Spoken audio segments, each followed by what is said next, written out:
አሜሪካ ልዕለ ኃያልነቷን አደጋ ላይ የሚጥል ትልቅ ፈተና ውስጥ ገብታለች።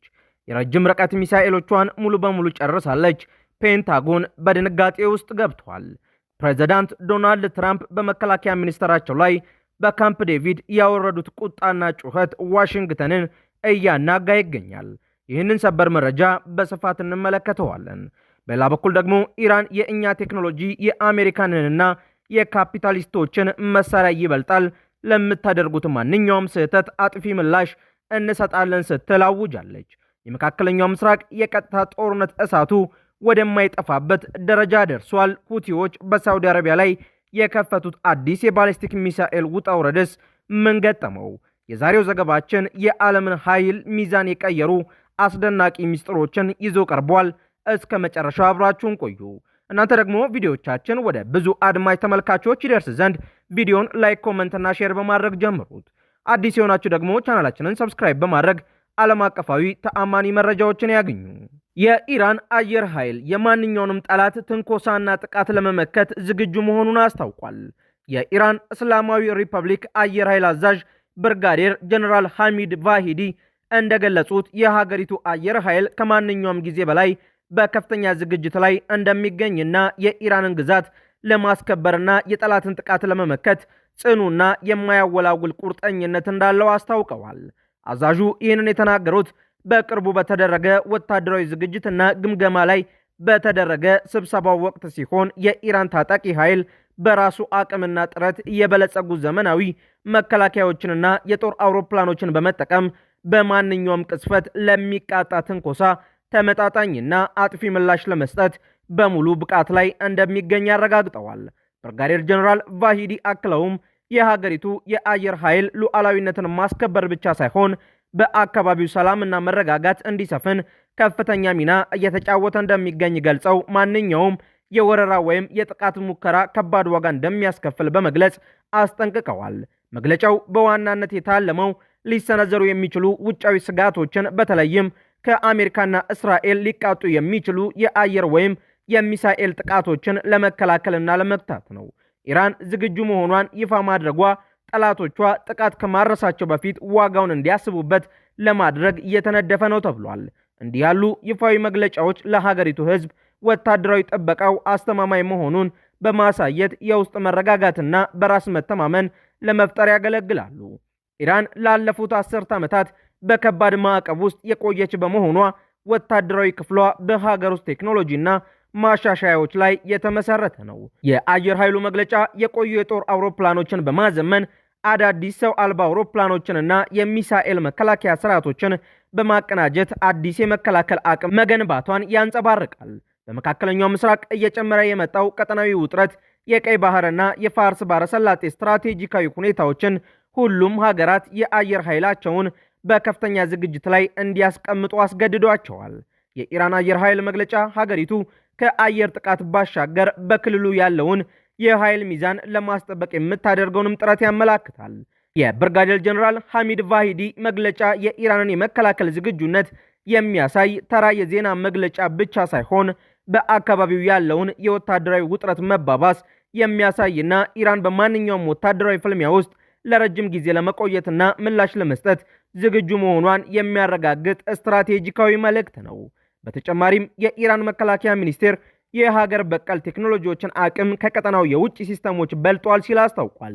የኢራን ጊዜያዊ መከላከያ ሚኒስተር ብርጋዴር ጀነራል ሰይድ ማጂድ ኢብን ሬዛ እንደገለጹት ሀገራቸው በራሷ አቅም ያመረተቻቸውና ያሳደገቻቸው ወታደራዊ ቴክኖሎጂዎችና የአየር መከላከያ ሲስተሞች በመካከለኛው ምስራቅ ቀጠና ከሚገኙ ከማንኛውም የውጭ ሀገራት የተገዙ ሲስተሞች የላቀ ብቃት አላቸው ሲሉ መናገራቸውን መህር ኒውስ ዘግቧል። በቀጠናው በተካሄዱት ተደጋጋሚ ፍልሚያዎችና ወታደራዊ ግጭቶች ወቅት የኢራን ሀገር በቀል ቴክኖሎጂዎች የጦር ሜዳውን ቀጣይነት ያለው የኃይል ሚዛን መቀየራቸውን የጠቀሱት ጊዜያዊ ሚኒስትሩ ሀገራቸው ከ10 ዓመታት ማዕቀብ በኋላ ከ900 በላይ ሀገር በቀል የደህንነትና የመከላከያ ሲስተሞችን፣ ባሊስቲክ ሚሳኤሎች፣ የሰው አልባ አውሮፕላኖች፣ ድሮኖችና የአየር መከላከያ መረቦች መገንባት መቻላቸውን አስታውቀዋል። ይህ መግለጫ የወጣው አሜሪካና የቀጠናው አጋሮቿ የያዟቸው የከፍተኛ አየር መከላከያ ሚሳኤል ክምችቶች በከፍተኛ ሁኔታ መሟጠጣቸውን የሚያሳዩ የዓለም አቀፍ የደህንነት ተቋማት ጥናቶች በስፋት በወጡበት ወቅት ነው። ኢራን ለረጅም ዓመታት በጣለባት የኢኮኖሚና የወታደራዊ ማዕቀብ ምክንያት ዘመናዊ ተዋጊ ጀቶችን ወይም ውድ የምዕራባውያንን የአየር ኃይል መሳሪያዎችን መግዛት አልቻለችም። በዚህም ምክንያት ትኩረቷን ወደ ሁለት አበይት ዘርፎች አዘዋውራለች። አንደኛው በርካታ የባሊስቲክ እና ክሩዝ ሚሳኤሎች ሲሆኑ ከእነሱም ውስጥ እንደ ባቫር 373 እና አርማን ያሉ የአየር መከላከያና የረጅም ርቀት ሚሳኤሎች ናቸው። ሁለተኛው ርካሽ ነገር ግን ውጤታማ የድሮን ቴክኖሎጂዎች ሲሆኑ አነስተኛ ወጪ የሚጠይቁ ቴክኖሎጂዎችን በብዛት በማምረት የጠላትን አየር መከላከያ የማጨናነቅ ስትራቴጂን ተግብራለች። በቅርብ ጊዜያት በመካከለኛው ምስራቅ በተካሄዱ ግጭቶች አሜሪካና አጋሮቿ የኢራንን ድሮኖችና ሚሳኤሎች ለማክሸፍ በርካታ ሚሳኤሎችን ተኩሰዋል። ዓለም አቀፍ የደህንነት ተቋማት ጥናቶች እንደሚያሳዩት አሜሪካ ከነበራት የፓትሮይትና ተሃድ የተሰኙት የአየር መቃወሚያዎች ከፍተኛውን መጠን ተጠቅማለች። እንደ ፓትሮይት ያሉ ዘመናዊ መከላከያዎችን እንደገና ፈብርኮ ለመተካት ከ3 እስከ 5 ዓመታት ሊወስድባት እንደሚችልም ተነግሯል። ይህ በእንዲህ እንዳለ የአሜሪካው ፕሬዝዳንት ዶናልድ ትራምፕ የመከላከያ ሚኒስትራቸው ፔት ሄግሴት በካምፕ ዴቪድ ባደረጉት ስብሰባ ወቅት በጽኑ መውቀሳቸውንና መጠየቃቸውን ዘ ዋሽንግተን ፖስት የዜና ምንጮቹን ጠቅሶ ዘግቧል። እንደ ዘገባው ከሆነ ውዝግቡ የተቀሰቀሰው አሜሪካ ከኢራን ጋር በምታደርገው ወታደራዊ ግጭት ምክንያት ያጋጠማትን ከፍተኛ የጦር መሳሪያዎችና የሚሳኤል ክምችት እጥረትን ተከትሎ ነው። ፕሬዝዳንት ትራምፕ ቀደም ሲል ችግሩ ተቀርፏል ተብለው ተነግሯቸው የነበረ ቢሆንም አሁንም የጦር መሳሪያዎች ክምችት በከፍተኛ ደረጃ መቀነሱን ሲረዱ ሚኒስትሩን በኃይል መውቀሳቸውና መጠየቃቸው ተገልጿል። ከሁለት ቀናት ቀደም ብሎ አሜሪካ በኢራን ውጊያ አብዛኛውን የረጅም ርቀት ሚሳኤል ክምችቷን ጨርሳለች መባሉን ሮይተርስ የዜና ወኪል የዜና ምንጮቹን ጠቅሶ ዘግቦ ነበር። የአሜሪካ ጦር ከኢራን ጋር ለተያያዘው የ5 ወራት ግጭት እጅግ ከፍተኛ የሆነ የጠላትን ኢላማ ሳያስቱ በትክክል ፈልገው የሚመቱ የረጅም ርቀት ተወንጫፊ የሚሳኤል ክምችቶቹን ሙሉ በሙሉ በሚባል ደረጃ ጥቅም ላይ መዋሉ ተነግሯል። እንደ ዘገባው ከሆነ በዋናነት ከተጠቀሙባቸው የጦር መሳሪያዎች መካከል ከምድር ወደ ምድር የሚተኮሱትና አዲሱ ፕሪሲዥን ስትራይክ ሚሳኤል የተባሉት የአሜሪካ ስትራቴጂካዊ ሚሳኤሎች ይገኙበታል። አሜሪካ በኢራን ላይ በሚደረገው ድብደባ ኤታካምስ እና አዲሱ ፕሪሲዥን ስትራይክ የተባሉትን ሚሳኤሎች ሙሉ በሙሉ በሚባል ደረጃ የተጠቀመች ሲሆን ከመርከቦችና ከሰርጓጅ መርከቦች የሚተኮሱትን ቶማሃውክ የክሩዝ ሚሳኤሎች ደግሞ ከዓለም አቀፍ ክምችቶቿ ከግማሽ በጥቂቱ የሚያንሰውን ተጠቅማለች። የኤታካምስ ሚሳኤሎች እስከ 300 ኪሎ ሜትር ርቀት ተተኩሰው ኢላማውን በሴንቲሜትር ልዩነት የመምታት አቅም ያለው የቆየ የአሜሪካ መሳሪያ ነው። ነገር ግን በአንድ ማስወንጨፊያ ተሽከርካሪ ላይ መጫን የሚቻለው አንድ ሚሳኤል ብቻ ነበር። አሁን ግን አሜሪካ በኤታካምስ ቦታ ፕሪሲዥን ስትራይክ ሚሳኤል የተባለውን አዲስ ዘመናዊ ሚሳኤል ቀይራለች። ይህ አዲሱ ሚሳኤል ከ500 ኪሎ ሜትር በላይ ይጓዛል። ፍጥነቱ እጅግ ከፍተኛ ከመሆኑ የተነሳ የጠላት አየር መከላከያ ሊያከሽፈው አይችልም። ከሁሉም በላይ ደግሞ በአንድ ተሽከርካሪ ላይ 2 ሚሳኤሎችን በመጫን የማጥቃት አቅምን በእጥፍ አሳድጎታል። በዘገባው ላይ እንደተመላከተው በጦርነቱ የመጀመሪያዎቹ ሳምንታትና ወራት ውስጥ የፔንታጎን ክምችት በሚያሰጋ ሁኔታ ተሟጧል።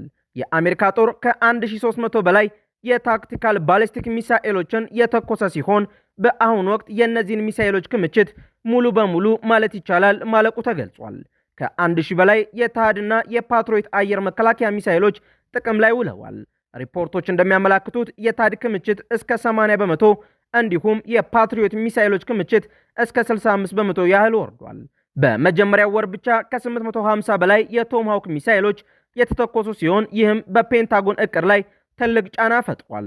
ሚኒስትሩ ፔት ሄግሴት ለቀረበባቸው ወቀሳ ምላሽ ሲሰጡም ለፕሬዝዳንቱ ትክክለኛ መረጃ ባለመድረሱ ረዳታቸውን ስቲቨን ፋይንበርግን ተጠያቂ ማድረጋቸው ተጠቅሷል።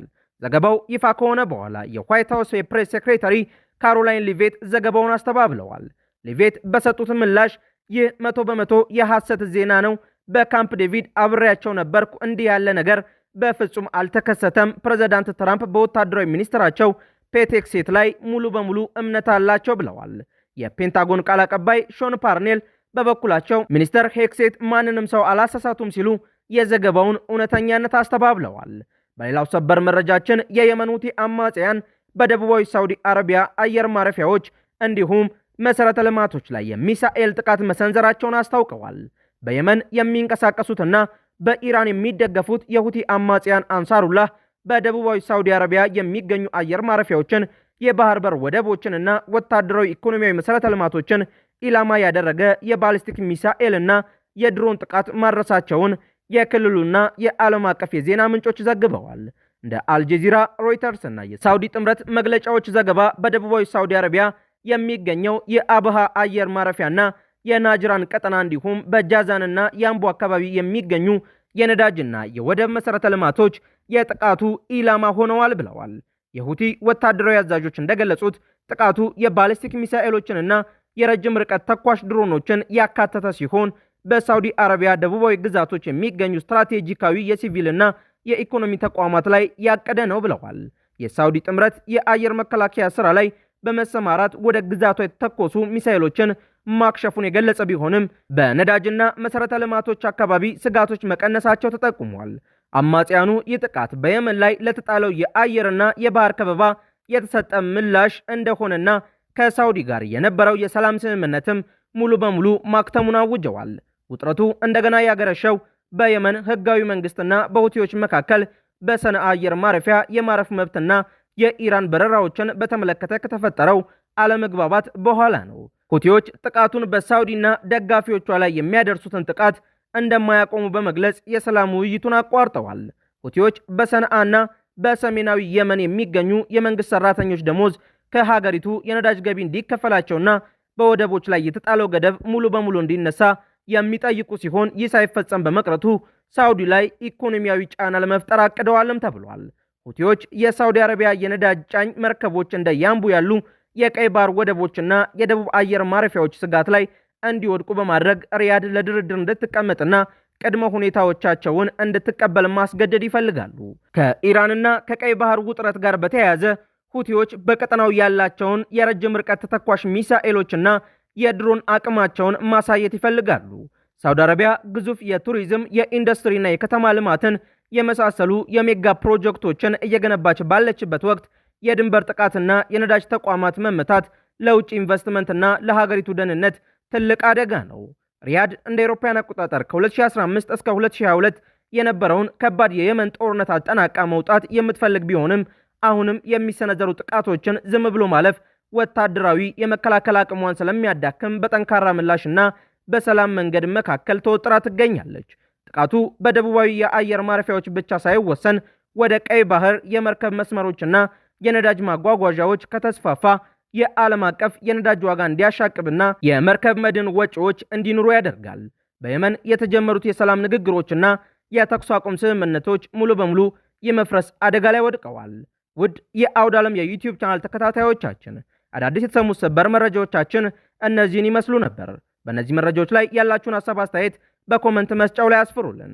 አዳዲስ መረጃዎችን በፍጥነት ለማግኘትም ቻናላችንን ሰብስክራይብ ማድረጋችሁንና ለሌሎች እንዲዳረስ ላይክ እና ሼር ማድረጋችሁን እንዳትረሱ።